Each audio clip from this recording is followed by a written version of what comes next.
बिस्मिल्लाहिर्रहमानिर्रहीम, अस्सलाम वालेकुम। मैं बताना चाहती हूँ कि पाकिस्तान दुनिया की वो वाहिद रियासत है जो रियासत मदीना के बाद इस्लाम के नाम पे वजूद में आई और इंशाअल्लाह 27 रमज़ानुल मुबारक को इसका तख्लीक हुआ और 27 रमज़ानुल मुबारक परसों इंशाअल्लाह पाकिस्तान का 75वां यौम आज़ादी होगा। तो मुख्तलिफ़ मकतबा हाय फ़िक्र के लोगों ने और नज़रियात के मुहाफ़िज़ लोगों ने मिल के हमारे सामने मशवरा करके ये तय किया है कि हम आइंदा से यौम आज़ादी पाकिस्तान 27 रमज़ानुल मुबारक को मनाएंगे, जो कि हमारी हकीकी दिन है यौम आज़ादी का।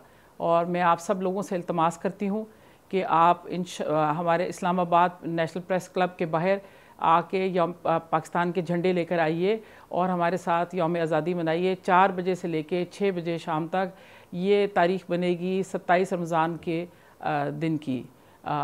21 मई है और 27 रमज़ान होगा। 27 की रात गुजरेगी और 27 का रोज़ा खुलने से थोड़ी देर पहले इंशाल्लाह 4 से 6 बजे तक। बहुत शुक्रिया।